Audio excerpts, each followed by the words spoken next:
अरे फिक्र मत करो बेटा। अरे ऐसे कैसे छूट जाएगी ट्रेन, मैं पहुंच जाऊंगा। रिलैक्स। ऑफ कोर्स बेटा। अरे आज हमारी बेटी का इतना बड़ा फंक्शन है, हमारी बेटी को पुरस्कार मिलने जा रहा है, हम लेट कैसे पहुंच सकते हैं? हाँ, मैं पहुंच जाऊंगा, मैं समय से पहले ही पहुंच जाऊंगा। ओके। अच्छा मम्मी का? अच्छा सुनो, कोई आया है, मैं स्टेशन पहुंचकर फोन करता हूं। ओके या सी यू सून बेटा। इस वक्त कौन है?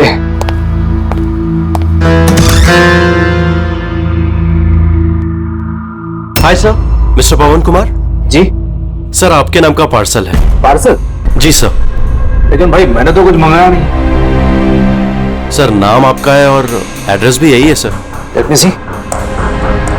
Sir signature. Thank you sir. Thank you.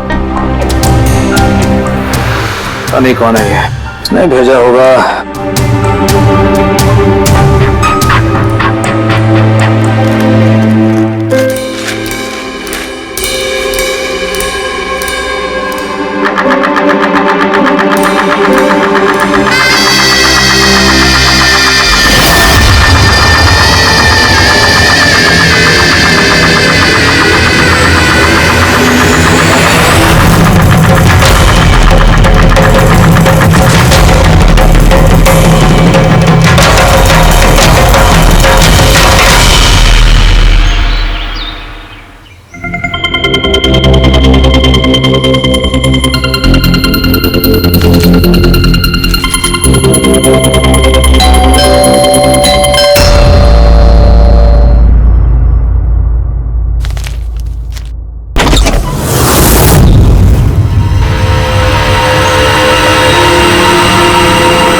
एक मिनट, ये क्या हो रहा है? सर आप सीआईडी ऑफिसर अभिजीत है ना? सर आपके घर के बाहर ये लाश मिली है, आप क्या जानते हैं सर इसके बारे में? सर ये लाश है किसकी? सर आखिर आपके घर के बाहर ये लाश आई कैसे सर? एक मिनट सर आपको इसके बारे में पहले से कुछ पता था? अरे आप लोग पीछे हटिए, ये क्राइम सीन है। आप क्या, एक मिनट, आप क्या कर रहे हैं? आप पीछे हटिए प्लीज। देखिए मैं आपको सब बताऊंगा, लेकिन आपको पता कैसे चला यहाँ पे लाश है? आप लोग इतनी जल्दी आ गए? सर हमें एक गुमनाम कॉल आया था और उसने लोकेशन बताई थी। उसने कहा कि सीआईडी ऑफिसर अभिजीत के घर के बाहर लाश है। गुमनाम कौन? जी सर। सर पर ये है कौन सर? कुछ तो बताइए। प्लीज मैं आपको सब बताऊंगा, प्लीज। हेलो एसीपी साहब। सर मेरे घर के बाहर एक लाश मिली है सर। बॉस, उस आदमी की मौत सर पर वार करने की वजह से हुई है। खून बहुत ज्यादा बह गया, लेकिन लाश ज्यादा पुरानी नहीं। मैंने उसकी मौत कुछ घंटों पहले ही हुई। हाँ सवेरे 7 से 10 बजे के बीच। लेकिन जिस जगह से लाश मिली है बॉस, वहां पर जरा भी खून नहीं है। मतलब खून कहीं और हुआ और फिर खूनी ने लाश को तुम्हारे घर के वहां लाके छोड़ दिया। है कौन हो, कुछ पता चला? सर इसका नाम पवन है। ये एक हाईफाई होटल में बारटेंडर था। इसकी बीवी और बच्चे नागपुर में रहते हैं। तो वो भी आज वहीं जाने वाला था सर। इसकी बेटी को अवार्ड मिलने वाला था बेस्ट स्टूडेंट परफॉर्मेंस। क्या बीती होगी बेचारे पत्नी पर और बच्ची पर। लगता है ये खून बदला लेने के लिए किया गया है।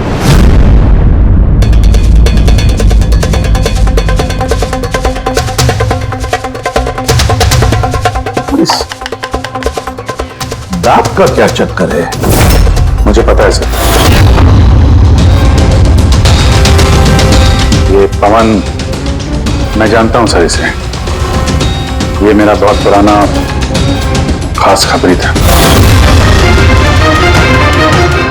क्या? हाँ यार, इसने बहुत इंफॉर्मेशन दी थी मुझे। इसकी वजह से मैंने बहुत सारे मुजरिमों को पकड़ा था। सर तो फिर ये दांत चिढ़ाने के लिए, इसका मजाक उड़ाने के लिए, ये जताने के लिए कि इसे अपना मुंह नहीं खोलना चाहिए था। तो कोई बात पक्की है कि इसे बदला लेने के लिए मारा गया है। जिन लोगों को इस पवन ने गिरफ्तार करवाया होगा उन्हीं में से किसी ने उसकी जान ले ली।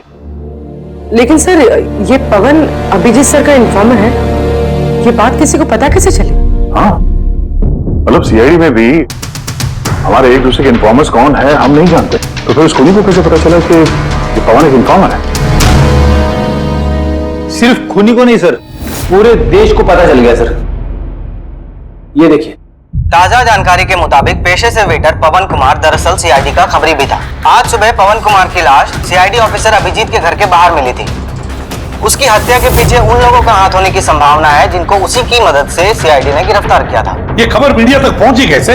सर, जो घर के बाहर रिपोर्टर्स थे उन्होंने बताया कि किसी अनजान शख्स ने खबर दी हमें। नहीं सर, ये अनजान शख्स कोई और नहीं, कातिल खुद है। उसने ये सब हमें दुनिया के सामने नीचा दिखाने के लिए किया है। क्या सीआईडी इस बात का पता लगा पाएगी? बंद करो यार। जानने के लिए देख। सब मेरी वजह से हुआ है। पवन की सुरक्षा मेरी जिम्मेदारी थी, मेरी वजह से जान गई उसकी। देखो अभी जो कुछ भी हुआ है उसे तो हम बदल नहीं सकते, लेकिन एक बात तो पक्की है, जिसने भी ये किया है ना उसे हम छोड़ेंगे नहीं। अभिजीत, उससे तुम्हारी आखिरी बार बात कभी हुई थी? मतलब कहीं ऐसा तो नहीं कि वो तुम्हें कोई इंफॉर्मेशन देना चाहता था और उसी वजह से वो मारा गया? पिछले हफ्ते ही मिला था मैं उससे, ऐसी तो कोई बात हुई नहीं थी। कुछ और ही चक्कर है, कुछ और ही चक्कर है। जब मरने से पहले पवन ने तुम्हें कुछ लोगों के बारे में इंफॉर्मेशन दी थी ना, कुछ याद है उसके बारे में? पूरा रिकॉर्ड है सर मेरे पास। ये पवन मेरे लिए 3 साल से काम कर रहा था और इन 3 सालों में मैंने उसकी मदद से 5 मुजरिमों को पकड़ा है।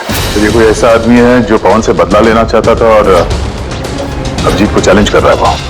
हाँ, हो सकता है। ये भी हो सकता है कि उन 5 लोगों में से कोई एक हो जिसने पवन का खून किया है। ये सुनील इंडिया में नहीं है सर, बाकी चारों यही हैं। सुमित, विक्रम, तारा और ये रमेश।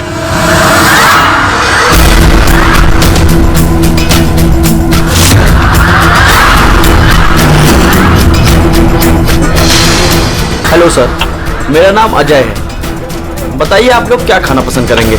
रमेश, नाम को बदल दिया? सर उधर चल के बात करें प्लीज। ड्रग्स के केस में अंदर गया था ना? कब छूटा जेल से? सर मैं कसम खा के बोल रहा हूँ, मैंने वो सब काम छोड़ दिया है। अब मैं कोई उल्टा सीधा काम नहीं करता सर, सच्ची। अच्छा, तो फिर तुमने उसे क्यों मारा? उसे किसे सर? मैंने किसी को नहीं मारा। पवन को इसने जेल भिजवाया था ना, मार दिया इसको? नहीं सर, मैंने इसे नहीं मारा। मैं तो अभी कुछ ही महीने पहले जेल से छूटा हूँ और मैं ऐसा कोई काम नहीं करना चाहता जिसकी वजह से मुझे दोबारा जेल जाना पड़े। साहब बड़ी मुश्किल से नौकरी मिली है। अगर बॉस को मेरे क्रिमिनल रिकॉर्ड के बारे में पता चल गया ना तो मुझे नौकरी से वो निकाल देगा। Please sir. तो तुमने इसे नहीं मारा? नहीं सर। आज सुबह 7 बजे से 10 बजे तक कहां था तुम? यही था सर, मेरी आज सुबह की शिफ्ट थी। सच बोलना? सच सर। अब चाहो तो स्टाफ में से किसी से भी पूछ लो, मैंने किसी को नहीं मारा। आप गलत इंसान पे शक कर रहे हो साहब। ठीक है, अभी तेरी बात मान लेते हैं, मगर याद रखना हमारी नजर रहेगी तुम पे।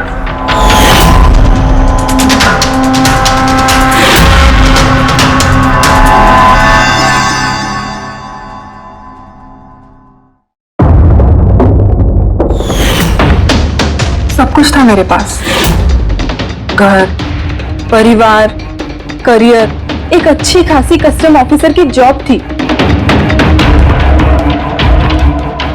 सब कुछ खत्म हो गया। खत्म हुआ नहीं, तुमने अपने हाथों से खत्म किया तारा।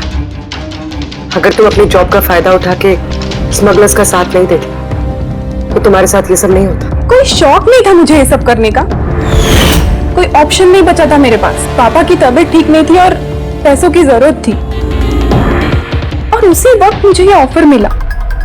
मैं क्या करती? आप प्लीज बैठ जाइए।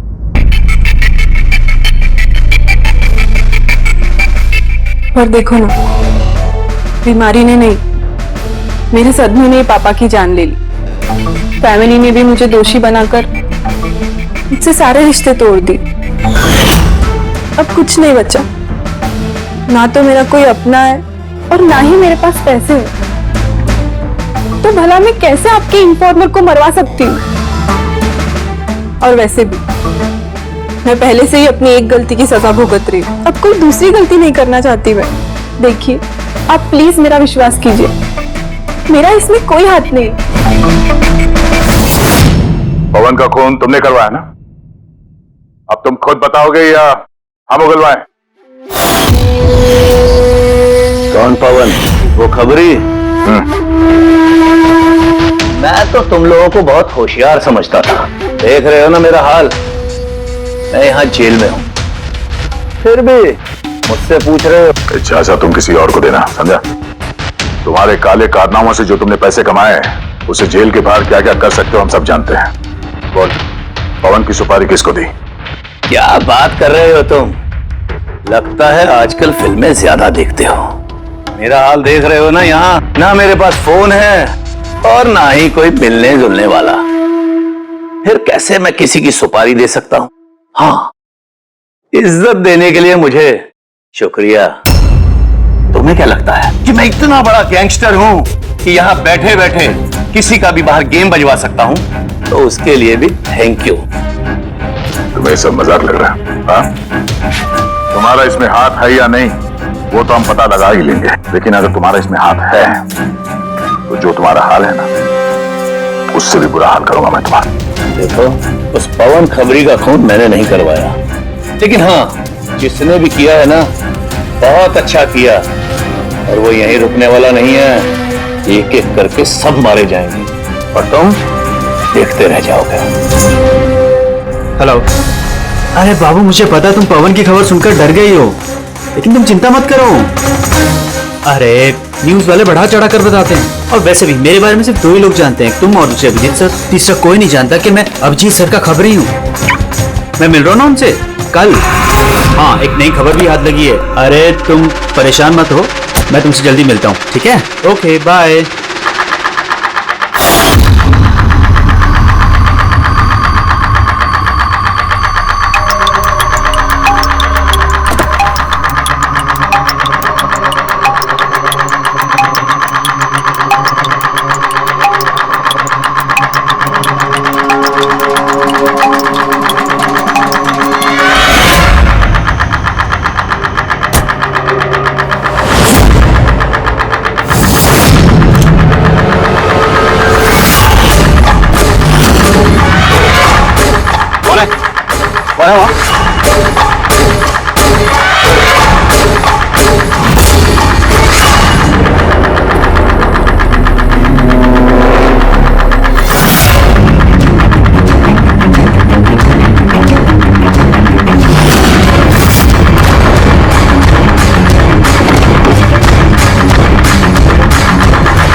अभिजीत के एक और इन्फॉर्मर अजीत की मौत हो चुकी है।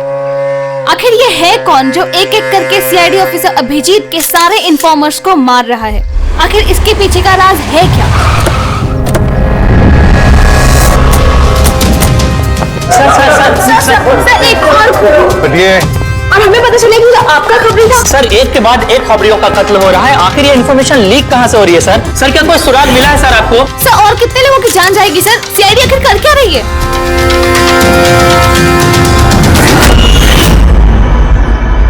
गला घोट के मारा है सर।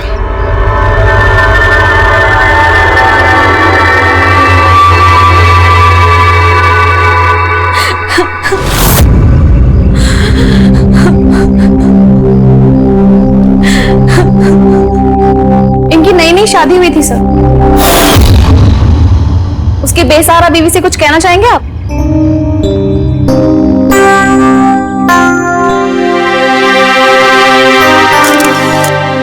तो आप हैं इंस्पेक्टर अभिजीत,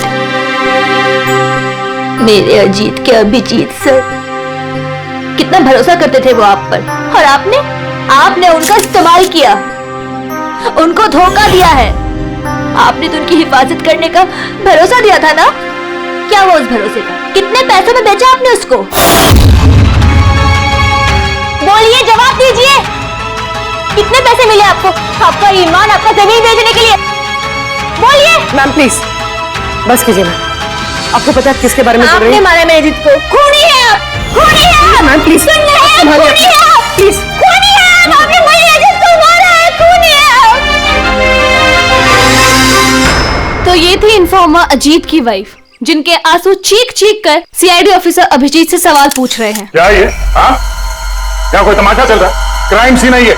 आप लोग यहाँ से जाइए और हमें अपना काम करने दीजिए। चलिए बाहर जाइए। बॉडी को फॉरेंसिक लैब भेज दो। सर सही कह रहे हैं वो, मेरी वजह से मरे हैं दोनों। ये तुम क्या कह रहे हो अभिजीत? तुमने कुछ नहीं किया है। क्या किया तुमने? सर कुछ कर ही तो नहीं पाया मैं। ये दोनों मेरे इन्फॉर्मर्स थे, इनकी सुरक्षा की जिम्मेदारी मेरी थी, और मैं फेल हो गया सर। पता नहीं किसी को कैसे इनके बारे में पता चला। यही तो पता लगाना है अभिजीत। ये जो दो लोग जिनकी मौत हुई है, ये दोनों तुम्हारे इन्फॉर्मर्स थे, और ये कोई इत्तेफाक तो नहीं हो सकता। कहीं ना कहीं से ये इन्फॉर्मेशन लीक हुई है। हम अगर कहां से? ये दोनों एक दूसरे को भी नहीं जानते थे सर। इनके बारे में अगर किसी को पता था तो सिर्फ मुझे, मेरे अलावा कोई नहीं जानता था इन्हें। और उसके बाद में कातिल को पता चल गया। पर कैसे पता चल गया कातिल को? अभिजीत, ये दोनों एक दूसरे को जानते नहीं थे, फिर भी उन दोनों का संबंध था सिर्फ तुमसे, सिर्फ तुमसे। तो कातिल को इनके बारे में इंफॉर्मेशन तुम्हारे अलावा और कौन दे सकता है? सर आपको लगता है कि नहीं अभिजीत, ये मैं नहीं कहना चाहता। तुम याद करके बताओ, तुमने ये सारी इंफॉर्मेशन इन खबरियों के बारे में कहाँ रखी थी? घर में, कंप्यूटर में, अपने फोन में, ऑफिस में, कहीं तो रखी होगी ना? सर मैंने बहुत संभाल के रखी है। वो मेरे पर्सनल लैपटॉप में है सर, मेरे घर में है, कोई एक्सेस नहीं कर सकता सर। तो फिर अभिजीत, हमें तुम्हारे घर पर जाना होगा, पता तो लगना चाहिए ये लीक हुई कैसे, कहां से इंफॉर्मेशन। सर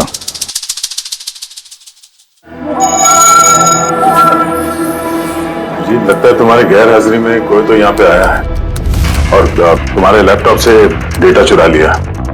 और आजकल ये पासवर्ड क्रैक करने में कितना वक्त लगता है? अरे पासवर्ड की तो बात ही नहीं है। ये फिंगरप्रिंट स्कैनर है, ये फेस रिकॉग्निशन डिवाइस, मेरे अलावा कोई इस लैपटॉप को खोल ही नहीं सकता है। सर लेकिन कंप्यूटर से डेटा चुराने के लिए यहाँ आने की क्या जरूरत? कंप्यूटर को हैक भी तो किया जा सकता है ना। हो सकता है, लेकिन इस लैपटॉप को नहीं, क्योंकि इसमें इंटरनेट कनेक्शन है ही नहीं। तो यहाँ से इंफॉर्मेशन बाहर गई कैसे है? सर देखते हैं।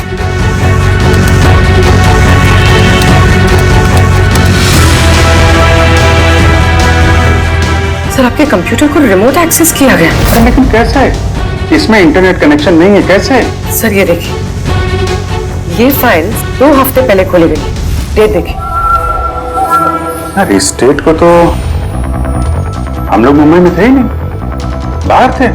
ये कैसे हो सकता है? हो सकता है सर। सर आपने कोई नया सॉफ्टवेयर कॉपी या इंस्टॉल किया है ये 2-3 हफ्ते पहले? यार उसकी कोई जरूरत नहीं है पूर्वी, तुमको पता है मैंने इस लैपटॉप में सिर्फ केस से जुड़े हुए दस्तावेज रखे हैं और कुछ सॉफ्टवेयर की जरूरत ही नहीं। हाँ, कभी कभार पेन ड्राइव की जरूरत होती है ट्रांसफर करने के लिए डाटा वगैरह। Sir pen drive? हाँ सर वो पेन ड्राइव दिखाएंगे आप?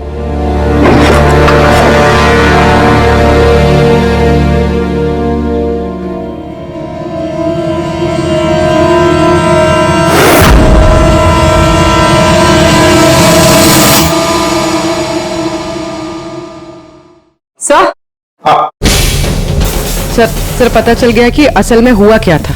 क्या कैसे हुआ? सर सब कुछ इस पेन ड्राइव की वजह से हुआ है। इस पेन ड्राइव की वजह से? हाँ सर ये पेन ड्राइव ही एक स्मार्ट डिवाइस है। ये देखिए सर, आपने कहा था कि आपका लैपटॉप इंटरनेट से कनेक्टेड नहीं था, लेकिन जैसे ही आपने पेन ड्राइव अपने लैपटॉप से लगाया, आपका लैपटॉप एक अनजान नेटवर्क से कनेक्ट हो गया, जैसे वाईफाई डोंगल होता। और फिर सर ये एक प्रॉक्सी नेटवर्क है। ये आपको दिखाई नहीं देगा, लेकिन इस नेटवर्क से जुड़े दूसरे शख्स को आपके लैपटॉप का एक्सेस दे देगा।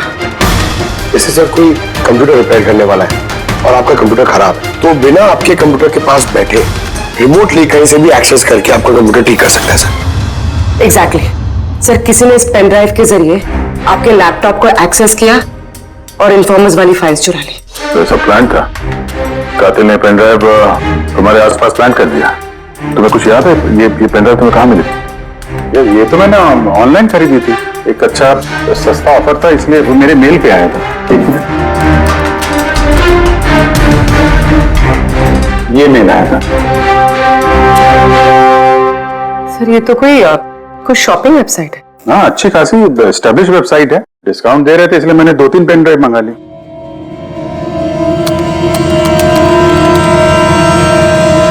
सर ये वेबसाइट तो नकली है। हाँ? सर ये वेबसाइट तो फर्जी है।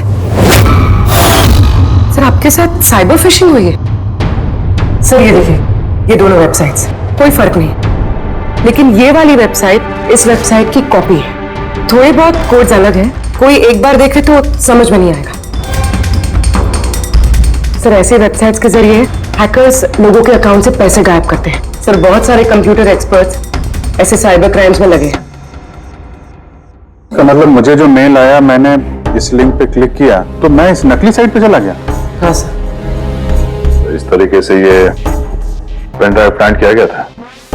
ये मामला जितना सादा दिखता है उतना सादा नहीं है, बड़ा खतरनाक मामला ही है। अभिजीत, तुम्हारे कंप्यूटर में से ये जो भी कोई कर रहा है ना, वो इन्फॉर्मर्स की पूरी डिटेल निकाल सकता है और फिर उनके साथ कुछ भी कर सकता है।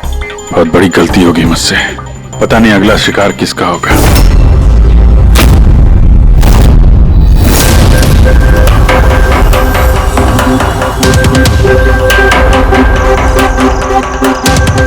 हाँ रवि। हाय सर, ये रही डिटेल्स। खबर पक्की है? पक्की खबर है सर, मेरी इंफॉर्मेशन कभी गलत नहीं होती है सर। सर बहुत डेंजरस लोग हैं। वो देख लेंगे, तुम ये रखो। हैं? Thank you sir. निकलो, संभाल के। Bye sir. सर कल रात को ड्रग्स की बहुत बड़ी तस्करी होने वाली है सर, और ये 2 नए चेहरे हैं जो सामने आए।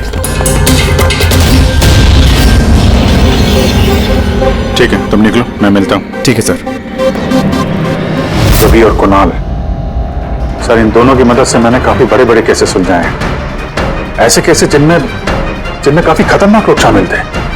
फिर अभिजीत, हमें कैसे भी करके उन लोगों तक पहुंचना पड़ेगा, इससे पहले कि कातिल उन तक पहुंच पाए। पूनम। हाय कुणाल, कहाँ हो तुम? कितने फोन किए तुम्हें, मैसेजेस भी किए, एक का भी रिप्लाई नहीं किया तुमने। मैं बाहर गया था काम से, और तुम तो जानती हो ना, जब काम से बाहर जाता हूँ तो फोन यूज नहीं करता। तुम और तुम्हारा काम, पता नहीं क्या काम करते हो तुम, हफ्तों गायब हो जाते हो। अच्छा अभी वो सब छोड़ो ना, अभी तो आ गया हूं ना तुम्हारे पास, तो कुछ अच्छी बातें करते हैं। अच्छा ये बताओ, क्या मंगाऊं तुम्हारे लिए?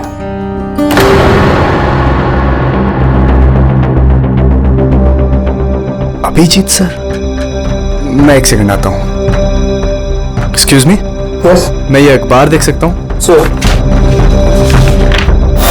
एक और खबरी की हत्या। सूत्रों के मुताबिक मरने वाले युवक अजीत भाई सीआईडी के सीनियर इंस्पेक्टर अभिजीत के व्यक्तिगत खबरी थे।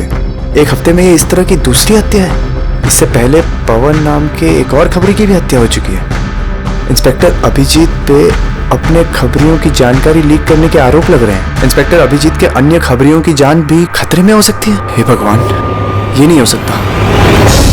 क्या क्या नहीं हो सकता?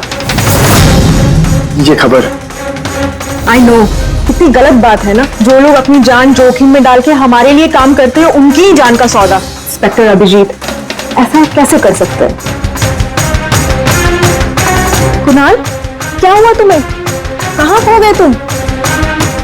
Kunal, are you okay? अच्छा सुनो, मुझे ना जाना होगा। जाना है? कहाँ जाना है? अभी तो आए हो, अभी कहाँ जाना है? मैं तुम्हें सब बताता हूँ, ठीक है? मैं बताऊंगा।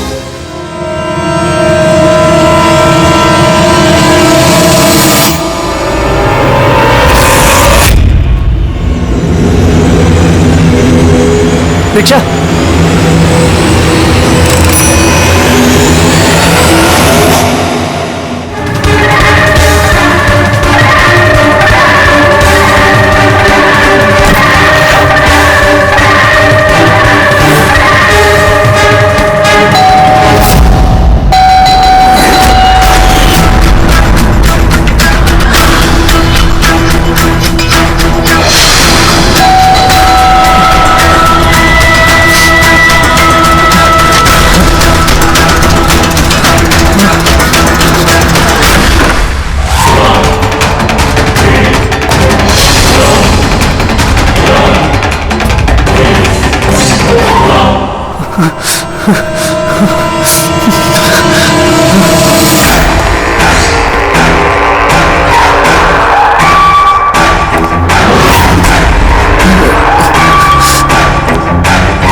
कुणाल, मैं हूं अभिजीत।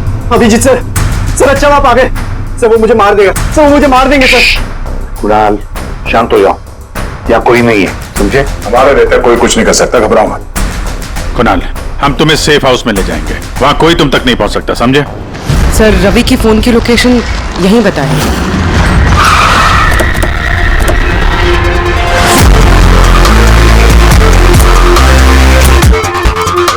यहाँ होना चाहिए लेकिन दिख तो नहीं रहा। Ravi,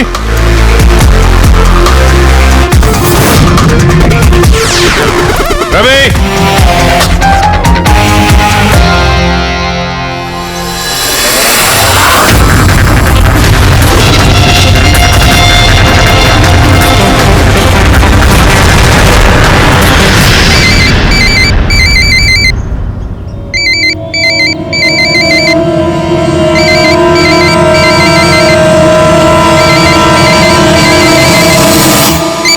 hello. Hello sir. Ravi. Ravi, कहाँ हो तुम? कहाँ भाग रहे हो? मुझ पे भरोसा नहीं है तुम्हें? आपको क्या लगा था कि आप मुझे ढूंढ लेंगे? इतना आसान नहीं है सर। रवि देखो, जैसा तुम समझ रहे हो वैसा नहीं है। तुम्हारी जान को खतरा है रवि, लेकिन मुझसे नहीं, मैं तुम्हें बचाने की कोशिश कर रहा हूँ। सुनो, मैं तुम्हें सेफ हाउस लेके जाऊंगा, वहां तुम्हारी जान को खतरा नहीं होगा, समझे? रवि, रवि हम तुम्हारी मदद करना चाहते हैं, भरोसा करो हम पर। भरोसा? उन दो लोगों ने भी आप पर भरोसा किया था, लेकिन उन्हें क्या मिली? मौत। देखिए सर, मेरे लिए मेरी लाइफ बहुत कीमती है। मेरे पीछे मेरा परिवार है, मुझे इतना जल्दी नहीं मरना।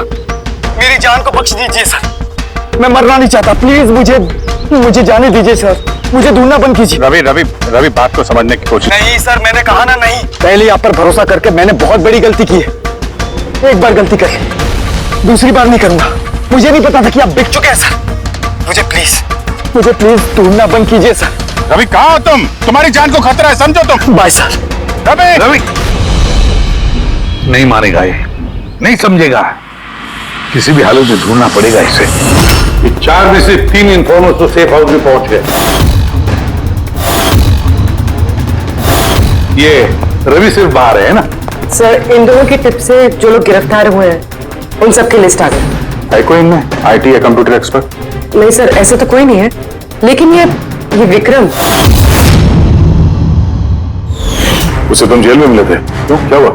सर हर हफ्ते इसकी बीवी जेल में इसे फोन करती है और पिछले शुक्रवार को भी इसकी बीवी ने इसे जेल में फोन किया था। तो पुलिस इससे प्रूव क्या होता है?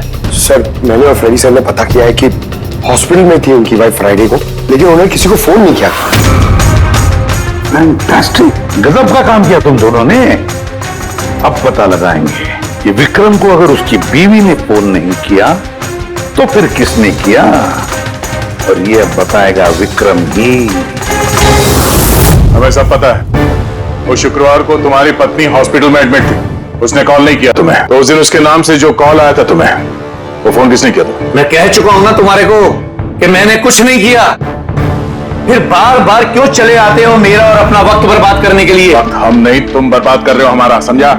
और ये हमें बिल्कुल बर्दाश्त नहीं है। सीधे सीधे बताओ, क्या जानते हो इन हत्याओं के बारे में? हाँ बताओ, वरना मेरा दिमाग खराब हो गया ना। देख, अभी तक तो तू सिर्फ जेल में खा पी रहा है, घूम फिर रहा है। अगर सच सच नहीं बताएगा तो यहां से सीधा काल कोठरी जाएगा। काल कोठरी समझता है ना? और चीजों को तो छोड़ दे, रोशनी को तरस जाएगा। तो आखिरी मौका है तेरे पास, सच सच बता दे, वरना मैं तेरा काल कोठरी जाने का बंदोबस्त करूं।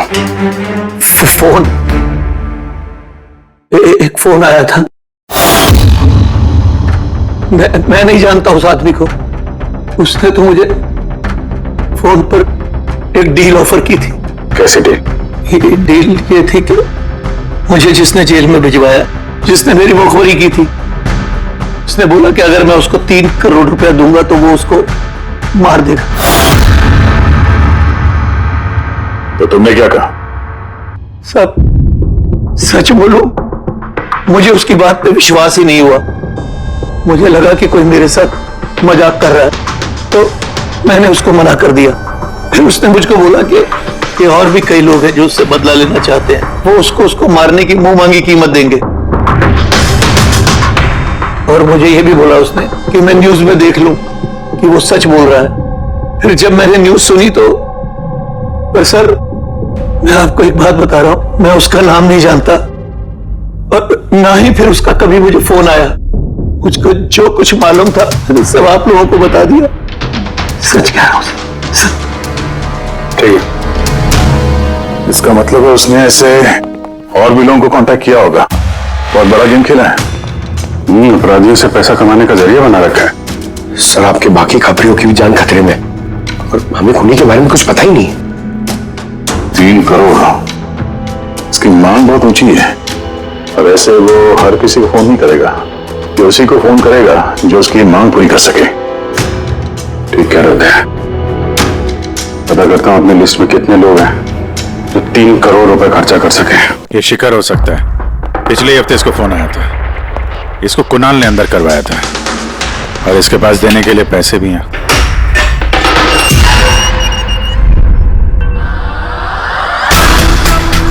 अपना बदला पूरा होने का इंतजार कर रहे हो क्या? कुणाल की सुपारी दे दी खोनी को, हाँ? अब उसकी मौत की खबर का इंतजार कर रहे हो? कि क्या बातें कर रहे हैं आप लोग? मैं किसी कुणाल को नहीं जानता और ना ही मैंने किसी को किसी की सुपारी दी है। तो पिछले हफ्ते फोन तुम्हारे चाचा का आया था? हाँ आया था। तो नहीं, तुम्हारे चाचा जी इस दुनिया में तो है नहीं, तो कहां से कॉल आया था? स्वर्ग से या नर्क से? सुनो, तुम अभी फंस चुके हो। लड़ाई इसी में होगी कि सब सच सच जल्दी बोलो।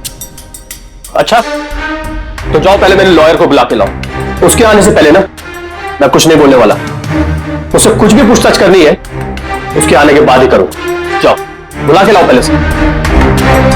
ठीक है, अगर यही ऑप्शन है तो फिर यही सही।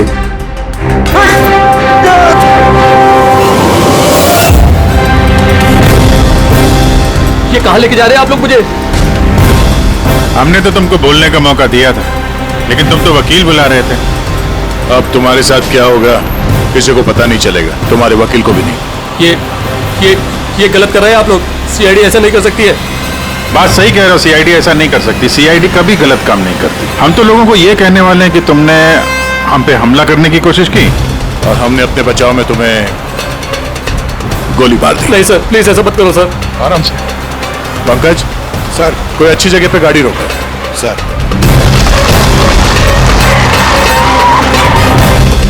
चल बाहर निकल।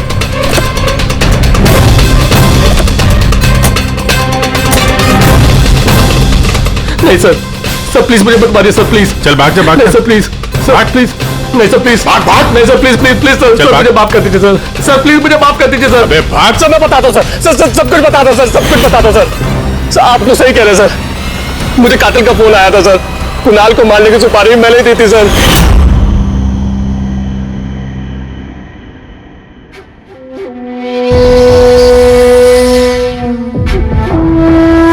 हेलो शिखर कौन शिखर मैं कौन हूं ये जानने की तुझे जरूरत नहीं है तेरे लिए सिर्फ ये जानना जरूरी है कि जिसकी वजह से तू जेल गया है मैं उसे जानता हूं और उसको मैं जान से भी मार सकता हूं लेकिन उसके लिए मुझे पैसे चाहिए कितना पैसा चाहिए तुझे पूरे 3 करोड़ ठीक है आधा पैसा मैं तेरे अकाउंट में डलवा देता हूँ और बाकी का आधा पैसा काम पूरा हो जाने के बाद लेकिन हाँ ज्यादा होशियारी मत करना नहीं तो तू मुझे जानता है ना कि मैं कौन हूं शिखर मैं वादे का पक्का हूं तुम्हारा काम समझो हो गया चल रखता हूं अभी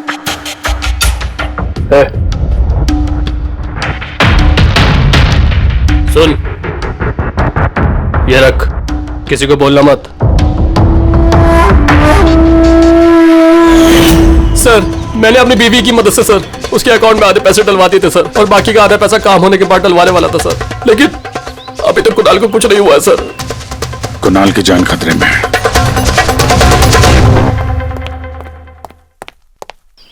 सर एक सवाल सर प्लीज बताइए इस केस में किसी तरह की प्रोग्रेस हुई है क्या सर बताइए सर प्लीज सर सीआईडी पे इतने गंभीर आरोप लग रहे हैं सर पूरा देश जानना चाहता है ये इन्वेस्टिगेशन जारी है सब पता चल जाएगा एक्सक्यूज मी एक सेकंड या सर हाँ सर सर एक बहुत बुरी खबर है सर क्या सर हमारे सेफ हाउस में वो कुणाल था ना सर वो भाग गया सर व्हाट कैसे भाग गया वो तुम्हें पता है उसकी जान को खतरा है सर कुछ समझ में नहीं आ रहा सर उसे बहुत ढूंढने की कोशिश की लेकिन वो कहीं भी नहीं मिला sir Pankaj I don't care ढूंढो उसे किसी भी हालत में इससे पहले कि खूनी उस तक पहुंच जाए ढूंढो सर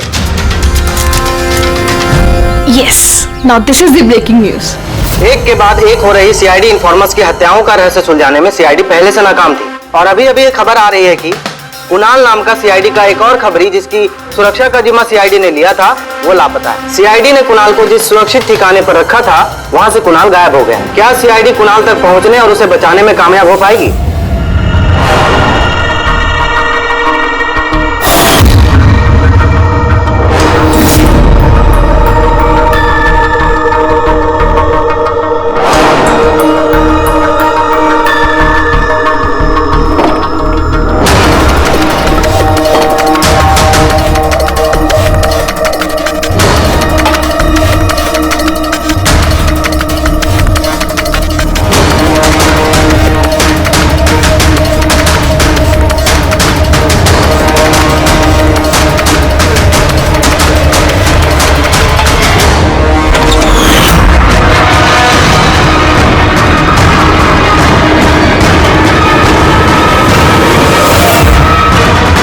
कौन हो तुम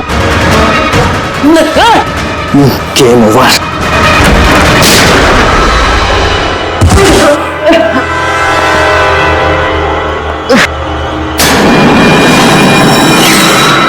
अभी तुम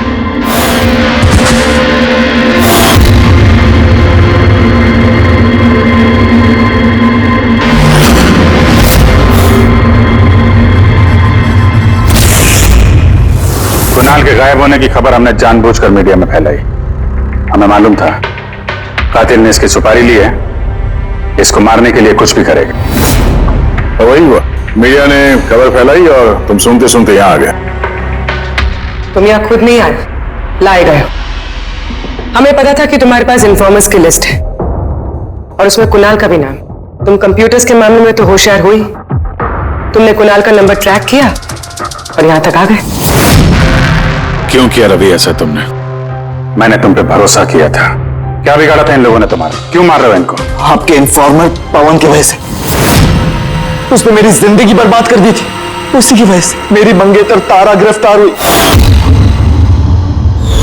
मैं उससे बदला लेना चाहता था लेकिन उस वक्त मुझे यह नहीं पता था कि तारा की इंफॉर्मेशन किसने लीक की मैं कैसे भी उन खबरियों तक पहुंचना चाहता था बस फिर क्या था? मैंने एक प्लान बनाया कि अगर मैंने आपको ज्वाइन कर लिया तो मैं उन खबरियों तक पहुंच सकता हूं। मैं आपसे मिला, आपके लिए काम करने लगा सर, आपको इंपॉर्टेंट इंफॉर्मेशन देने लगा ताकि मैं आपका भरोसा जीत सकूं। अपनी सेफ्टी का बहाना बनाकर आपसे उन इन्फॉर्मर्स के बारे में जानने की कोशिश की। मैं कैसे भी उस लिस्ट तक पहुंचना चाहता था जिसमें उन इन्फॉर्मर्स के बारे में पूरी इंफॉर्मेशन थी। फिर वो ऑनलाइन ऑफर, वो पेन ड्राइव, पवन की मौत, और मैंने अपना बदला पूरा किया सर, पूरा किया अपना बदला। पवन के बाद तुमने अजीत को क्यों मारा और शिखर से पैसे लेके तुम कुणाल को क्यों मारना चाहते थे? पैसों के खातिर। पवन के तलाश के दौरान मुझे एहसास हो गया कि मेरे जैसे कई लोग हैं जो इन खबरियों से बदला लेना चाहते हैं और किसी भी हद तक जा सकते हैं। बस फिर क्या था, मैंने वैसे ही क्रिमिनल्स को कांटेक्ट किया और इंफॉर्मेशन निकालना शुरू कर दिया। इसके लिए मुझे बहुत पैसे भी मिलते थे और उसमें बुराई क्या है सर? बुरा है या भला वो तो तुम्हें पता चल ही जाएगा जब जेल जाओगे। अभी तुमने पैसे कमाए और मैंने भरोसा कमाया। मेरा भरोसा तो काम आया, लेकिन तुम्हारे पैसे अब तुम्हारे किसी काम नहीं आएंगे।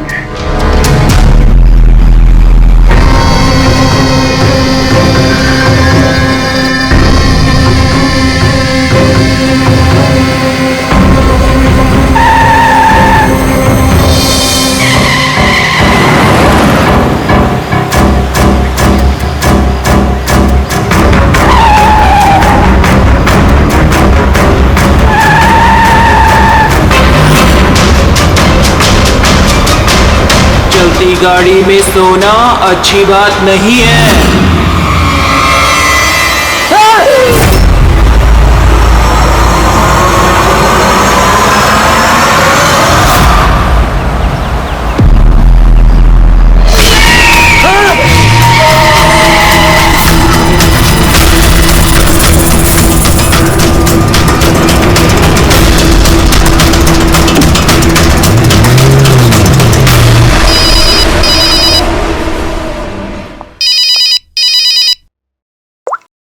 हाँ Vineet. Leela help me, Leela please help me. Leela क्या हो गया विनीत, तुम इतनी टेंशन में क्यों लग रहे हो? लीला ये लोग मुझे मार डालेंगे। लीला कौन मार डालेगा विनीत, तुम किसकी बातें कर रहे हो? लीला आई थिंक मैं लाइफ में कभी तुमसे नहीं मिल पाऊंगा। लीला विनीत बकवास बंद करो। कहाँ पे हो तुम, मुझे अपनी एग्जैक्ट लोकेशन बताओ। मैं सेबेस्टियन रोड पे हूँ, पुराने पोस्ट ऑफिस के पास। विनीत एक काम करो, तुम वहीं पे रुको, मैं टैक्सी लेके अभी वहीं पे तुम्हें लेने आती हूँ। हेलो लीला। हेलो विनीत, तुम ठीक हो? फोन को भी हेलो लीला। ये फोन को भी अभी कटना था।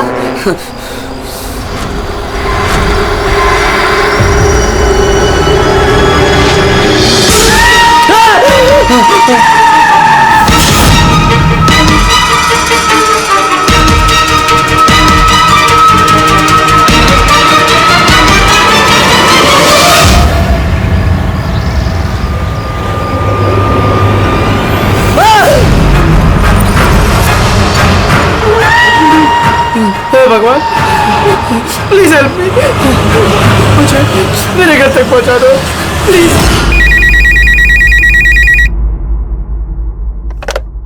Hello CID bureau. Hello ma'am, ma'am please मेरी मदद कीजिए। मैम मेरे पति इस वक्त बहुत बड़ी मुसीबत में है। क्या सब क्या हुआ आपके पति को? मैम उनकी जान खतरे में है, कोई उन्हें मारना चाहता है। मैम प्लीज उन्हें बचा लीजिए प्लीज। क्या वो इस वक्त आपके साथ है? नहीं मैम, मैं वो इस वक्त अपनी गाड़ी में है। वो सेबेस्टियन रोड के पास जो पुराने वाला पोस्ट ऑफिस है वहाँ पे।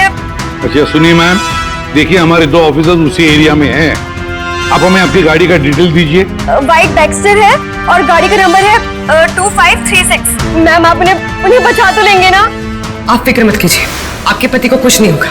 ओके पूर्वी, अभिजीत को फोन करो, उसे गाड़ी की डिटेल्स दे दो और उससे बोलो कि अर्जेंट है।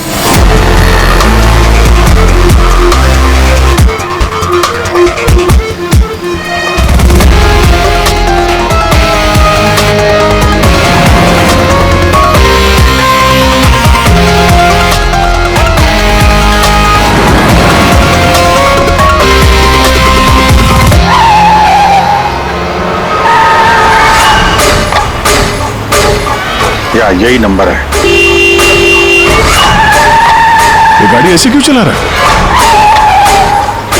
ये तो एक्सीडेंट कर देगा।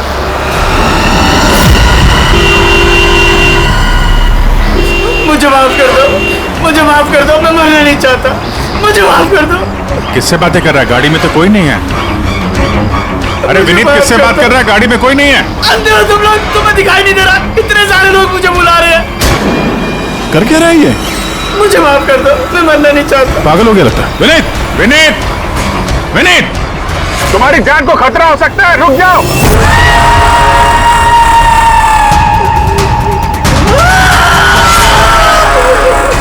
अंकल, मेरे साथ खेलो ना, बहुत मजा आएगा। विनीत, गाड़ी रोको, साइड में लगाओ।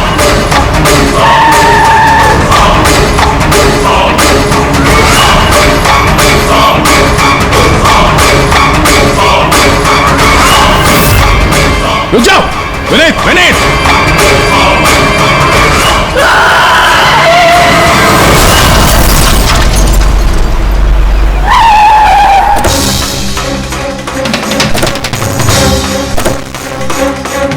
विनीत, ओह नो, ये तो मर चुका है।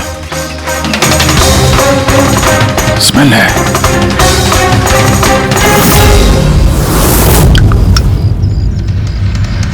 शराब पी के गाड़ी चला रहा था। लेकिन ये गाड़ी में बात किसे कर रहा था? शराब के नशे में बड़बड़ा रहा होगा। शराब पी के तो यही होता है, एक्सीडेंट। आपने तो मुझसे वादा किया था ना कि विनीत को कुछ नहीं होगा, तो ये क्या हो गया? देखिए मैडम, अगर उनकी जान को किसी और से खतरा होता तो हम उन्हें जरूर बचा लेते, लेकिन वो तो खुद ही शराब पी के गाड़ी चला रहे थे। आप तो जानती हैं कितना खतरनाक है। नहीं, उनकी जान खुद उनकी वजह से नहीं गई है, बल्कि उन लोगों की वजह से गई है जो इतने दिनों से उन्हें परेशान कर रहे थे। कौन लोग? सुबह शाम सोते जागते हर वक्त वो उन्हें सताते रहते थे। वो इतना ज्यादा परेशान हो गए थे कि उन्होंने अपने बिजनेस पे भी पूरी तरह से ध्यान देना बंद कर दिया था। किन लोगों की बात कर रही हैं आप? जरा साफ साफ बताइए। मैम, विनीत की मौत हमारे सामने हुई थी और उस वक्त कार में उसके अलावा और कोई भी नहीं था, तो उसकी मौत का दोष आप किसी और को कैसे दे सकती हैं?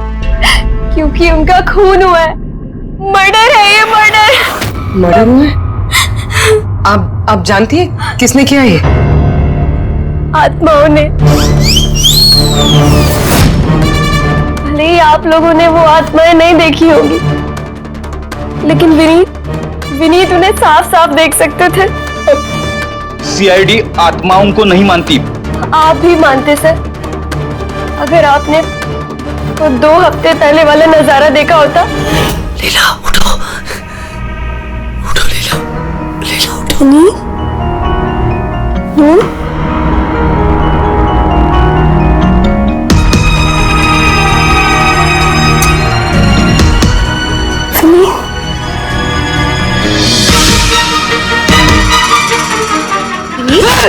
लीला, क्या विनीत?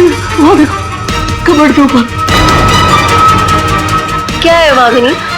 लीला, कबर्ड के ऊपर मुझे घूर रहा है, मुझे सोने नहीं दे रहा। विनीत, वहाँ पे कुछ नहीं है, कुछ नहीं है वहाँ पे। तुमने ना जरूर कोई बुरा सपना देखा है।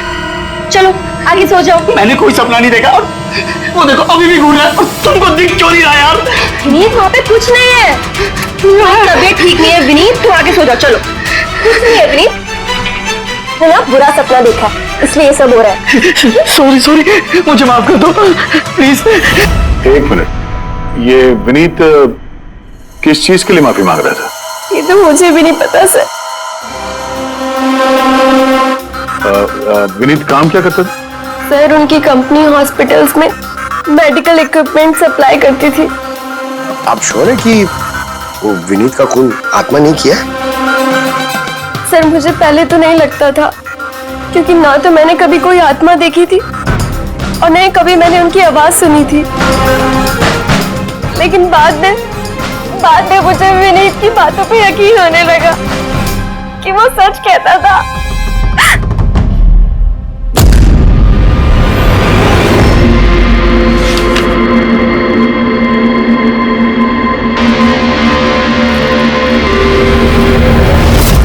हाँ बॉस, इसकी मौत की एक ही वजह नजर आ रही है, इसके सर पर लगी हुई चोट जो इसे एक्सीडेंट के दौरान लगी।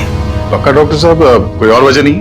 अब विसरल सैंपल्स को चेक करना अभी बाकी है, लेकिन प्राइमा फेसी तो यही दिखता है कि मौत की वजह एक्सीडेंट है। तो बॉस, इसके खून में हमें अल्कोहल की बहुत ज्यादा मात्रा मिली, तो मुझे लगता है उसी की वजह से इसे हेलुसिनेशन होने लगे और इसने टक्कर मार दी। मतलब ये खून का मामला नहीं है? हम फ्यूनरल के लिए बॉडी को लौटा सकते हैं। अगर कुछ डाउट हुआ तो विसरल सैंपल से पता लग जाएगा। पता नहीं सर क्यों अभी मुझे ऐसा लग रहा है कि ये केस उतना सीधा नहीं है, क्योंकि जब हमने लीला से पूछा कि ये विनीत किससे माफी मांग रहा था तो वो बात को टाल गई। हम लोग भी फ्यूनरल में जाएं क्या?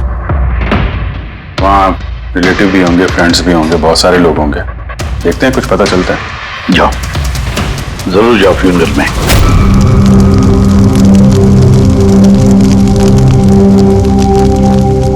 अच्छा हुआ मर गया, ऐसे गलत लोगों के साथ ऐसा ही होना चाहिए। तुमने बिल्कुल ठीक कहा, इसकी मौत इससे बदतर होनी चाहिए थी। बस अब उस दिन का इंतजार है जब उन दोनों की भी चिता जलते हुए देखूंगा। उस दिन तुम सबको बहुत बड़ी पार्टी दूंगा मैं। क्या प्रॉब्लम क्या तुम्हारी? हाँ? यहाँ पर एक आदमी की चिता जल रही है, शौक मनाने के बजाय जश्न मनाने की बात करो तुम लोग। क्यों ना मनाऊं जश्न? अरे असली जश्न तो उस दिन मनेगा जिस दिन ये दोनों भी अग्नि की भेंट चढ़ेंगे। ये दोनों अग्नि की भेंट चढ़े या ना चढ़े, तुम सीआईडी के हत्या जरूर चढ़ोगे। सर अगर आप लोग सीआईडी से हैं तो आपको मुजरिमों का साथ देने के बजाय हम लोगों को इंसाफ दिलाना चाहिए सर। एक मिनट कहना क्या चाहते हो, पूरी बात बताओ। सर मेरा नाम रोहित है और मेरे पिताजी पर्पल हॉस्पिटल में एडमिट थे। डॉक्टर सर वो वेंटिलेटर पे। डॉक्टर, नर्स डॉक्टर का रिलैक्स। मेरे पिताजी मर रहे हैं वहाँ पे, प्लीज डॉक्टर को बुलाइए प्लीज। क्या हुआ? क्यों शोर मचा रहे हो? शोर न मचाऊं तो क्या करूं? मेरे पिताजी मर रहे हैं वहाँ पर और आपका स्टाफ यहाँ बैठकर मक्खियाँ मार रहे हैं। आप शांत हो जाइए प्लीज, आप जाइए पेशेंट के पास, हम आते हैं। मैम प्लीज जल्दी कीजिए प्लीज। हाँ। गजब हो गया, सारे के सारे वेंटिलेटर एक एक बंद हो रहे हैं। यस मैम, हमारे 2 इंटर्न्स मैनुअली ऑक्सीजन दे रहे हैं कुछ पेशेंट्स को। मैम हर पेशेंट के साथ ऐसा नहीं हो सकता, अगर वेंटिलेटर्स ठीक नहीं हो तो पेशेंट मर जाएंगे। धीरे बोलो। अरे ये हॉस्पिटल के रेपुटेशन का सवाल है, अगर मरीजों के घर वालों को पता चल गया ना फिर बवाल हो जाएगा। आप प्लीज 2 मिनट का वक्त दीजिए, हम सोल्यूशन। मैम एक एक करके सारे वेंटिलेटर्स बंद हो रहे हैं। बाकी के वार्ड्स में चेक करो। अरे वो सप्लाई विनीत को फोन करो ना, वो ही अभी कुछ कर सकता है। बस टेंशन लेने की जरूरत। डॉक्टर महक हुआ क्या है ये सर? वेंटिलेटर बंद हो रहे हैं सारे। आप प्लीज शांत रहिए, मैं बात करती हूँ ना। सर एक एक करके सारे वेंटिलेटर्स बंद हो गए। क्या ऐसे कैसे हो सकता है? तो किसी हॉस्पिटल में फोन करो ना, वहां से मंगवाओ। अरे राजा फोन लगाओ और मैं एक काम करूँ, टेक्नीशियन जो यहाँ पर है उसको बुलाओ। राजा क्या हो गया तुम्हें? तुम्हें सुनाई नहीं देता सर क्या आप कह रहे हैं? आप लोग क्या डिस्कशन में टाइम वेस्ट कर रहे हैं? मेरे पिताजी मर जाएंगे वहाँ पर। प्लीज जल्दी आइए प्लीज। बस आते ही है please. Ma'am very bad news, 2 patients की जान चली गई है, 5 पेशेंट्स बहुत क्रिटिकल कंडीशन में हैं। सर अगर आज हम लोगों का परिवार हमारे साथ नहीं है तो उसके जिम्मेदार सिर्फ और सिर्फ ये 3 लोग हैं, विनीत, महक और राजा। ये विनीत तो इक्विपमेंट सप्लाई करता था ना? जी सर। और ये महक राजा? सर जिस दिन ये हादसा हुआ उस दिन महक डॉक्टर इंचार्ज थी और राजा हॉस्पिटल का एडमिन संभालता था। ये सिर्फ राजा और महक आए हॉस्पिटल से या और लोग भी आए वहां के? आए ना सर, वो हेड नर्स परिणीता, वो शेखर जो की मेंटेनेंस में, और वो डॉक्टर केदार इस हॉस्पिटल के मालिक। ठीक है, अभी शांत हो जाओ। हम इस मामले के तह तक जाएंगे। अगर तुम्हारे पिताजी के साथ नाइंसाफी हुई है तो उन्हें इंसाफ जरूर मिलेगा।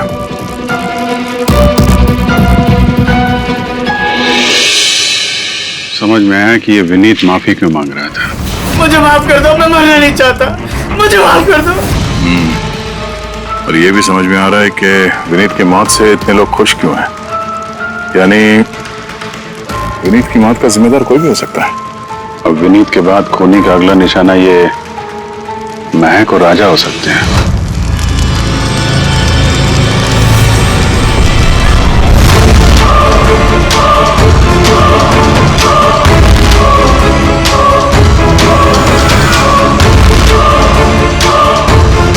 मुझे माफ कर दो।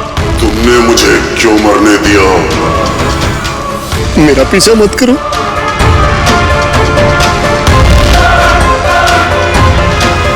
ये बात किससे कर रहा है? मेरा पीछा मत करो। उन्हीं काल्पनिक लोगों से जिससे विनीत बात कर रहा था। शायद ही तुम मुझे बचा सकती थी। क्यों मरने दिया मुझे?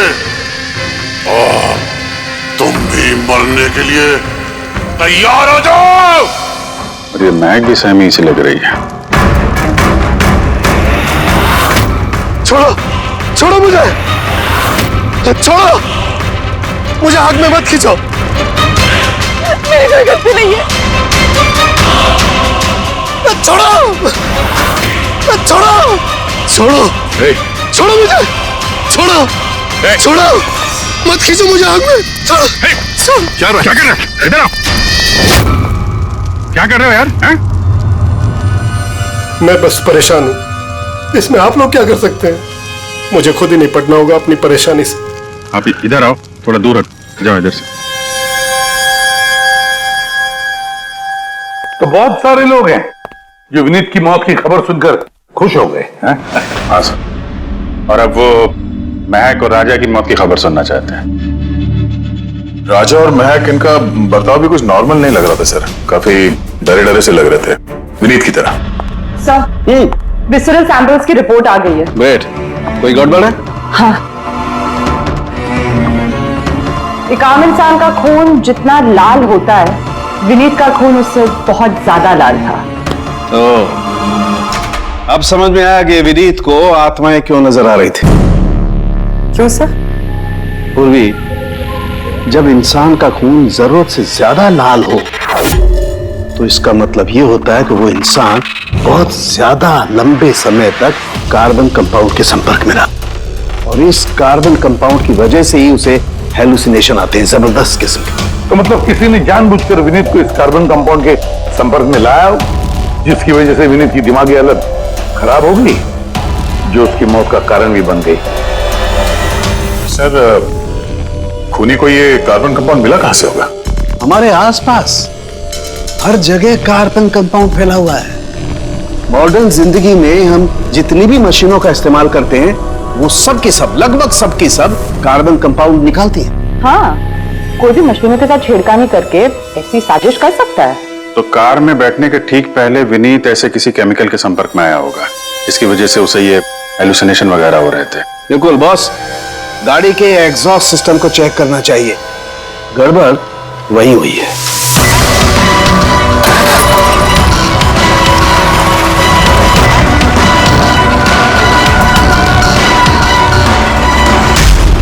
सालों के सर तो सही बोले थे सर। भाई, इसमें से तो केमिकल भर भर के आ रहा है। एक बात तो पक्की है पंकज, आत्मा कोई नहीं थी। हाँ सर, इसका मतलब अब खूनी के निशाने पे दो लोग हैं, राजा और महक।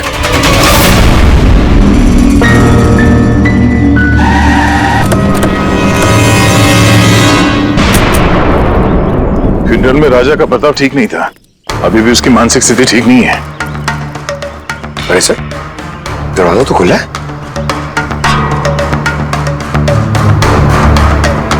ये खूनी राजा तक पहुंच तो नहीं गया? ये क्या माहौल है?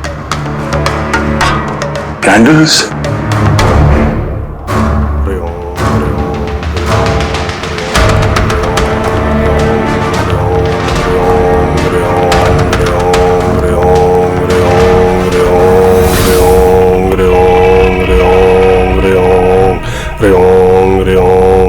राजा,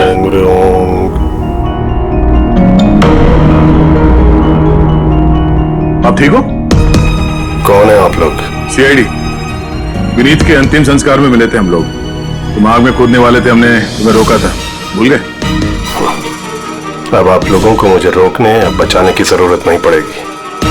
जब तक विनीत का खूनी पकड़ा नहीं जाता, तुम्हारी जान को भी खतरा है। अच्छा, सच सच बताना, उन 12 मरीजों की मौत क्या तुम्हारी लापरवाही की वजह से गई थी? खबरदार जो मुझ पर ऐसा गंदा और झूठा इल्जाम लगाया तो मैं निर्दोष हूं और कोई नहीं मरा मेरी वजह से। शांत शांत। राजा बड़ी मुश्किल से शांत हुआ है, इसे गुस्सा मत दिलाइए। आपकी तारीफ? श्लोक नाम है मेरा। मैं राजा की इस बुरे वक्त से बाहर निकलने में मदद कर रहा हूं। ओह, तो आप साइकियाट्रिस्ट हैं? साइकियाट्रिस्ट नहीं, साइकिक, मीडियम। इस दुनिया और दूसरी दुनिया के बीच एक पुल समझ लो। दूसरी दुनिया? दूसरी कौन सी दुनिया? कोई आत्माओं वाली दुनिया। वैसे हम भी एक पुल है, मुजरिमों की दुनिया से लेके जेल के अंदर सलाखों के पीछे तक पहुंचाने का पुल। पर सर, आप मुझे सलाखों के पीछे क्यों डालना चाह रहे हैं? मैं तो राजा की आत्माओं से बचाने में मदद कर रहा हूं। राजा को आत्माओं से नहीं, केमिकल पॉइजनिंग से बचाने की जरूरत है। और बंद करो अपना ये ढोंग, समझे? सर, वो कहां इशारा कर रहे? उस बूढ़े आदमी की तरफ जो एसी के पास खड़ा हुआ है। किसकी बात कर रहे हैं? मुझे तो कोई भी नहीं दिख रहा। मुझे भी नहीं दिख रहा है। मानो या ना मानो, इस कमरे के अंदर कोई शक्तिशाली आत्मा है जो राजा को नुकसान पहुंचाना चाहती है। अभी पता चल जाएगा।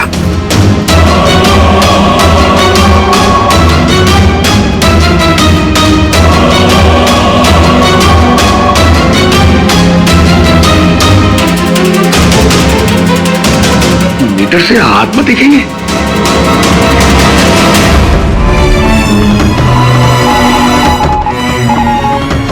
देखा, वो आत्मा एसी के पास ही है। मेरी ईएमएफ मशीन झूठ नहीं बोल सकती।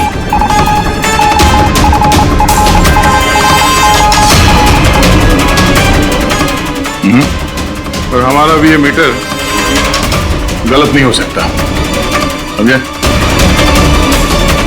रेडी?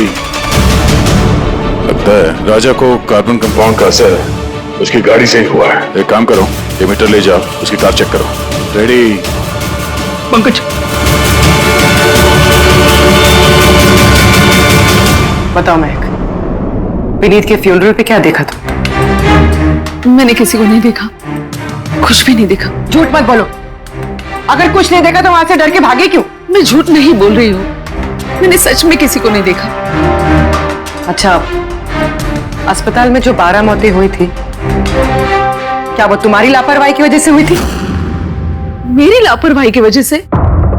देखिए, मुझसे जो कुछ बन पड़ता है मैंने सब कुछ किया। मैंने डॉक्टर केदार से भी बात की, लेकिन उन्होंने कुछ एक्शन लिया ही नहीं, तो मैं और क्या करती? अच्छा, तो फिर इसमें डॉक्टर केदार की गलती है? उनसे भी ज्यादा गलती है उस राजा की।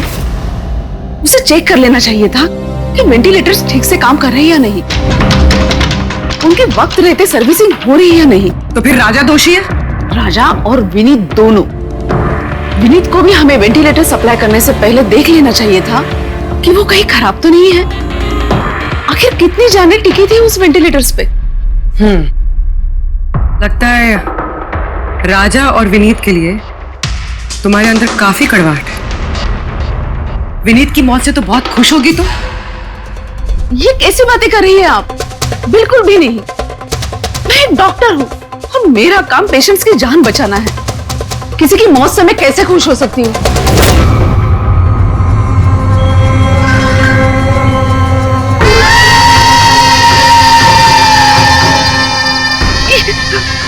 वो आ गया, वो आ गया, वो देखिए। लेकिन यहाँ तो कोई नहीं। पीछे है। नहीं, यहाँ पर कोई नहीं है। देखो, तुम घबराओ मत। जब तक मैं हूं तुम्हें कुछ नहीं होगा। हाँ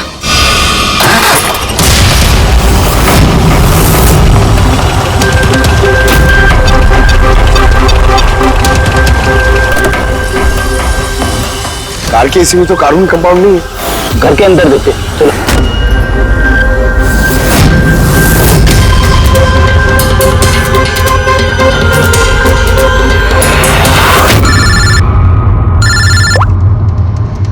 हाँ पूर्वी, महक के घर पे कोई केमिकल नहीं मिला? ठीक है, जब तक वो खूनी पकड़ा नहीं जाता तुम उसके साथ ही रहो, ठीक है? सर, हाँ कार्बन कंपाउंड यहाँ पे भी नहीं है। कहीं कोई केमिकल नहीं मिलेगा। विज्ञान की दुनिया और केमिकल की दुनिया के अलावा भी कोई दूसरी दुनिया है, मानो या ना मानो। चुप, वो बंद। और जब तक बोलने को नहीं कहा जाए मुंह खोलना नहीं। राजा जी, आपको डरने की कोई जरूरत नहीं है, हम लोग हैं यहाँ पर। जब तक वो खूनी पकड़ा नहीं जाता सीआईडी आपके साथ ही रहेगी। मुझे सीआईडी की जरूरत नहीं है, ये है ना मेरी सुरक्षा करने के लिए। यार ये कैसे हो सकता है? ना राजा के घर में केमिकल मिला, ना महक के घर में केमिकल मिला, कैसे हो सकता है? सर, हमने राजा के घर को अच्छी तरह से चेक किया, एक एक कोना देखा, गाड़ी भी चेक की, कहीं कुछ नहीं मिला। हाँ मगर दया, अगर कोई केमिकल का इस्तेमाल ही नहीं हुआ है तो फिर राजा और महक को हेलुसिनेशन हुए कैसे? कोई तो वजह होनी चाहिए। और सर, जिस तरीके से विनीत के कार के एसी में केमिकल का इस्तेमाल किया गया है, ये किसी नौसिखिया का काम नहीं लगता है, तो कोई एक्सपर्ट। एक काम करते हैं, बनने वालों के घरों में देखो, शायद कोई ऐसा आदमी हो जो केमिकल्स के बारे में अच्छी जानकारी रखता हो, कोई केमिकल्स में एक्सपर्ट। और हाँ, हॉस्पिटल के उस स्टाफ को बुलाओ, चीफ नर्स जो है ना, हेड नर्स परिणीता, फिर हेड टेक्नीशियन शेखर और मालिक केदार, तीनों को बुलाओ। सर देखते हैं।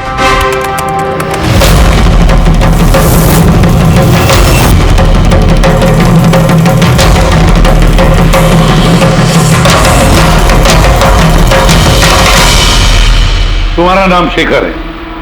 Yes sir. हॉस्पिटल के हेड मैकेनिक, मेन टेक्नीशियन, मतलब हॉस्पिटल में जब भी किसी मशीनरी में प्रॉब्लम्स आ जाते तो पहले तुम्हें पता चलता है। जी हाँ सर। तो हॉस्पिटल के वेंटिलेटर्स खराब हो गए थे, ये तुम्हें पता नहीं था? सर पहले से पता था। तो फिर किया कुछ नहीं क्यों? बताया क्यों नहीं किसे? हाँ सर, इसमें मेरी कोई गलती नहीं है। तो फिर किसकी गलती? सर मैंने महक को पहले से ही बता दिया था वेंटिलेटर्स के बारे में, कि वेंटिलेटर्स में प्रॉब्लम हो रही है और वो कभी भी खराब हो सकते हैं। और ये वेंटिलेटर्स बंद होने से पहले तुमने बताया था? यस सर, 1 वीक पहले। मैम, मैंने आपको एक नोटिस भेजा था, वार्ड टीम के वेंटिलेटर्स ठीक तरह से काम नहीं कर रहे हैं। ओह, मैंने वो तुम्हारा लेटर पढ़ लिया था शेखर, तुम टेंशन मत लेना, मैं कुछ करती हूँ। बट मैम मामला थोड़ा अर्जेंट है। हाँ हाँ मुझे पता है। डॉक्टर महक। यस मैम, आपको अकाउंट्स डिपार्टमेंट में इमीडिएटली बुलाया है। हाँ ओके चलो। Okay ma'am. Don't worry Shekhar, मैं कुछ ना कुछ करूंगी पक्का। बट सर उन्होंने मेरी बात को सीरियसली लिया ही नहीं। हाँ, महक ने वेंटिलेटर्स खराब होने पर पेशेंट्स को बहुत बचाने की कोशिश की, मगर राजा सर इतने घबरा गए कि कुछ कर ही नहीं पाए। शेखर जी, तुम कितना सच बोल रहे हो, कितना झूठ, ये तो हम पता लगा ही लेंगे। सर महक की कोई गलती नहीं है, उसने मुझे वेंटिलेटर्स खराब होने के बारे में पहले ही बता दिया था। लेकिन आपने क्या किया? सर मैंने हॉस्पिटल के एडमिन हेड को बता दिया था, राजा को, क्योंकि हॉस्पिटल के जितने भी ये मशीनरी है उनकी देखरेख की जिम्मेदारी एडमिन हेड की होती है सर। तो आपने एडमिनिस्ट्रेटिव हेड राजा को बता दिया और आपकी जिम्मेदारी खत्म हो गई। आप मालिक है ना इस हॉस्पिटल के, तो जिम्मेदारी खत्म कैसे होती है आपकी? सर मैंने अपनी जिम्मेदारी निभाई, तभी तो मैं खुद गया राजा के केबिन में। राजा। जी सर। ये सब क्या कर रहे हो? अरे ये सब जरूरी नहीं है, इतने सारे मरीजों की सांसें वेंटिलेटर के भरोसे चल रही हैं, तुम यहाँ बैठे हो, ये कुछ करो ना। जी सर, मैं अभी सप्लायर से बात करके वेंटिलेटर बदलवा देता हूँ। प्लीज प्लीज जल्दी करो। जी सर, मुझे समझ में नहीं आ रहा कि उन्होंने वेंटिलेटर्स बदलवाए क्यों नहीं। मैं हैरान हूं सर, कोई भी केदार जी पे उंगली उठा नहीं रहा। हर कोई राजा, विनीत और महक के पीछे पड़ा हुआ है। वही तो, हॉस्पिटल के मालिक है ना केदार जी, तो पूरी की पूरी जिम्मेदारी भी केदार जी तुम्हारी है। लेकिन सर अब मैं खुद जाके तो रिपेयर नहीं कर सकता ना वेंटिलेटर से। सर मेरा काम है कि कंसर्न डिपार्टमेंट को इन्फॉर्म करना, और सर वो मैंने कर दिया। बल्कि मैंने विनीत से खुद बात करी। मैंने उससे कहा कि अगर ये रिपेयर हो सकते हैं तो रिपेयर करे, वरना इनको चेंज कर दे, और उसने कोई एक्शन ही नहीं लिया। उसने कोई एक्शन नहीं लिया, उसने कोई एक्शन नहीं लिया। आपने क्या एक्शन लिया? और नाम भी ले रहे हो तो विनीत का जो मर चुका है, या राजा का जो जवाब देने की हालत में नहीं है। सर जो सच था वो मैंने आपको बता दिया। अब वो मानना ना मानना सर आपके हाथ में है। परिणीता जी सर। हॉस्पिटल की हेड नर्स, तो तुम हॉस्पिटल के बारे में सब कुछ जानती होंगी। जी सर। तो फिर अब सच सच बताओ कि जो कुछ भी हुआ है किसकी लापरवाही से हुआ है? बताओ जल्दी। हाँ सर, बताती हूँ। मेरे साथ धोखाधड़ी करने की कोशिश मत करना राजा। और हाँ, अगर मशीनों में कोई फिजिकल डैमेज है वो वारंटी में नहीं आता। अगर तुमको नए वेंटिलेटर चाहिए तो पूरी कॉस्ट पे करनी होगी, समझा?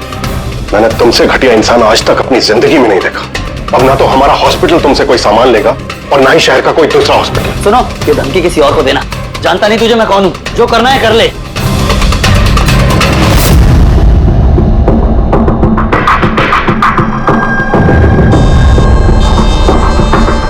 ये जो कुछ भी हुआ है इस राजा और विनीत के झगड़े की वजह से हुआ है। दोनों के झगड़े की वजह से सर इतने लोगों की जान चली गई। राजा को नए वेंटिलेटर का इंतजाम तुरंत करना चाहिए था। सर इन मरीजों के परिवार वालों में से 3 लोग ऐसे हैं जिन्होंने केमिकल इंजीनियरिंग की है।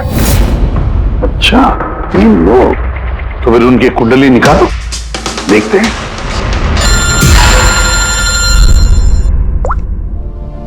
हेलो, इसे भी प्रद्युमन। What?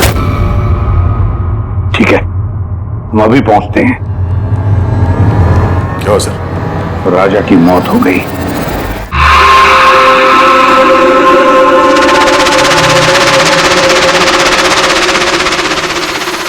दया, मौत तो उसकी सर पे चोट लगने की वजह से हुई।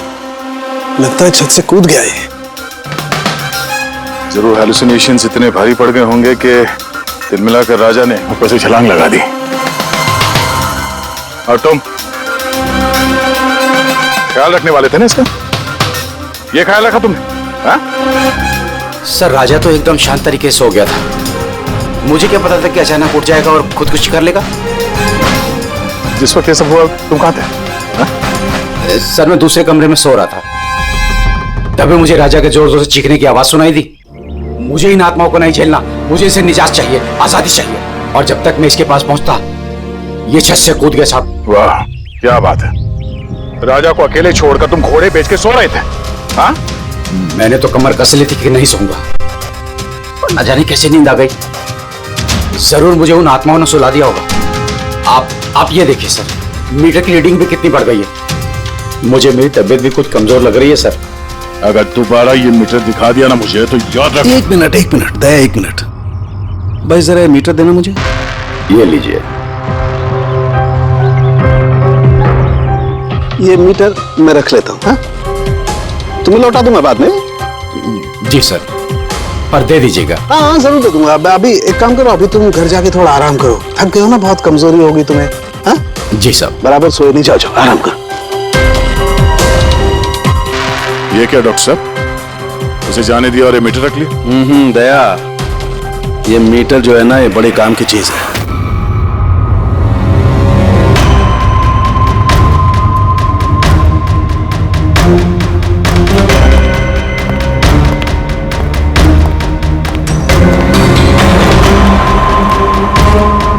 इस रूम में चेक करता हूं। हाँ सर। नहीं, तो ऊपर चलते हैं।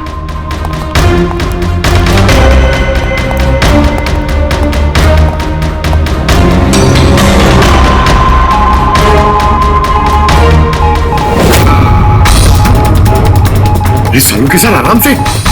ये नीडल तो जंगली घोड़े की तरह भाग रहा है। माय गॉड, हम यहाँ पर ऐसे नहीं खड़े रह सकते दया।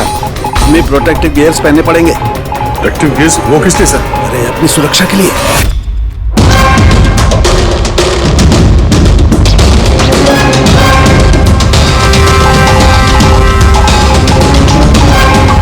देखो, सबसे ज्यादा मीटर रीडिंग यहीं पर है, इस एसी के नीचे।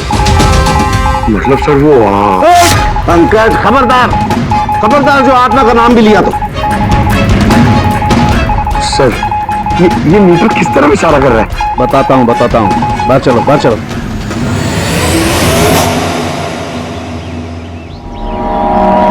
देखा दया, ये है EMF, इलेक्ट्रोमैग्नेटिक फील्ड डिटेक्ट करता है ये।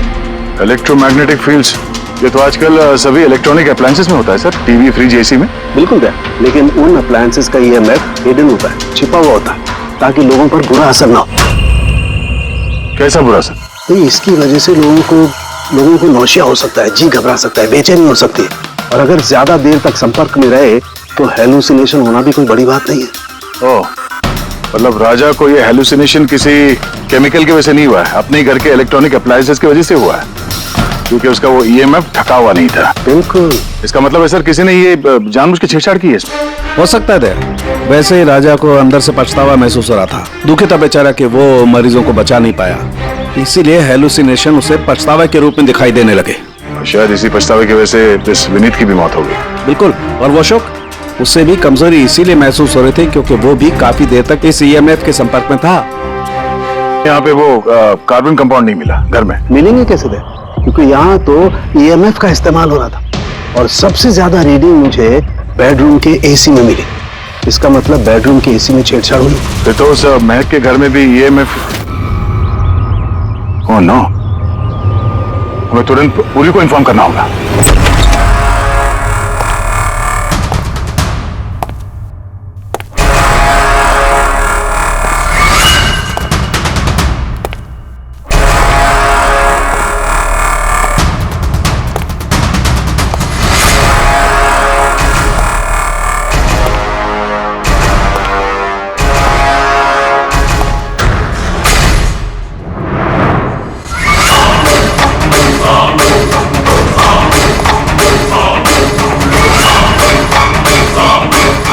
जान लेकर चैन नहीं पड़ा तुम्हें, जो फिर से मुझे मारने आई हो।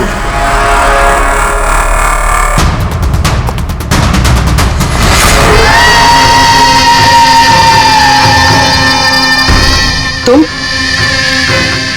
मैंने तुम्हें सेल्फ डिफेंस में मारा था, और वैसे भी तुम एक मुजरिम हो। क्या मुजरिम के घर परिवार नहीं होते? तुम्हारी वजह से मेरी बेटी अनाथ हो गई, और ये खून देख रही हो, सब तुम्हारी वजह से। आज मैं तुम्हें नहीं छोड़ूंगा। देखो, मेरे पास मत आना, मैं मार दूंगा। आज मैं तुम्हें नहीं छोड़ूंगा। मेरे पास मत आना, मैं कहती हूँ मार दूंगी। मैं कहती हूँ मेरे पास मत आना, मार दूंगी। क्या कर रही तुम? छोड़ो से। सवाल आदमी। क्या? सर यहाँ पे। सर रोकिए इसे, ये मुझे मारना चाहती है। पहले यहाँ से बाहर निकली, जल्दी आउट ऑफ हियर प्लीज, जल्दी फास्ट। ये हैं वो 3 लोग जिनका संबंध केमिकल इंजीनियरिंग से है। सुहास, दीपक और किशोर। खूनी इनमें से कोई भी हो सकता है। नहीं अभिजीत, कार के AC में केमिकल फिक्स करना अलग बात है, और इलेक्ट्रोमैग्नेटिक फील्ड को इतनी होशियारी के साथ इस्तेमाल करना अलग बात है। मुझे लगता है ये कोई ऐसा आदमी है जिसे साइंस की, मेडिकल साइंस की बहुत अच्छी जानकारी है, या तो कोई डॉक्टर या कोई साइंटिस्ट। जिसने भी किया उसने पूरा बंदोबस्त किया था इस इलेक्ट्रोमैग्नेटिक फील्ड का, कि ये महक और राजा दोनों कायम के लिए उस EMF के असर में रहे हैं। हो सकता है जब ये दोनों हॉस्पिटल में अपना काम कर रहे थे तब भी ये EMF वहां पर प्रेजेंट था। तो फिर सर शायद हॉस्पिटल के किसी मशीन के साथ भी छेड़छाड़ की गई होगी। बिल्कुल दया, बिल्कुल। और ये करने वाला वही है, हॉस्पिटल का अंदर वाला। तो ये वो जगह है जहाँ पे महक और राजा बैठा करते थे? जी हाँ। और कौन कौन आ जा सकता था इस कमरे में? सर सिर्फ स्टाफ वालों को अंदर जाने की परमिशन थी, वो भी अगर कोई काम हो तो। मतलब बाहर का कोई आदमी यहाँ नहीं आ सकता? नहीं सर, यहाँ तक कि मरीजों को भी अंदर जाने की इजाजत नहीं थी। इसका मतलब तो ये हुआ कि स्टाफ का ही कोई है, मतलब आप में से कोई एक खूनी है। ये आप कैसे कह सकते? ये हम नहीं कह रहे, ये EMF मशीन कह रही है जिसने हमें सब कुछ बता दिया है। और इस EMF मशीन के हिसाब से इस एसी के साथ छेड़छाड़ की गई थी। इसका मतलब है राजा और महक को मारने की कोशिश की गई थी, मगर बेचारा राजा मारा गया। एसी के साथ छेड़छाड़? क्या कह रहे हैं आप लोग? हमें तो कुछ समझ में नहीं आ रहा। ये बात इस कमरे में मौजूद वही इंसान समझ सकता है जो खुद खूनी है। और वो आज यहाँ एक प्रोटेक्टिव गियर पहन के आया है ताकि इलेक्ट्रोमैग्नेटिक फ्रीक्वेंसी से उसे कोई नुकसान ना हो। क्यों? कौन है वो?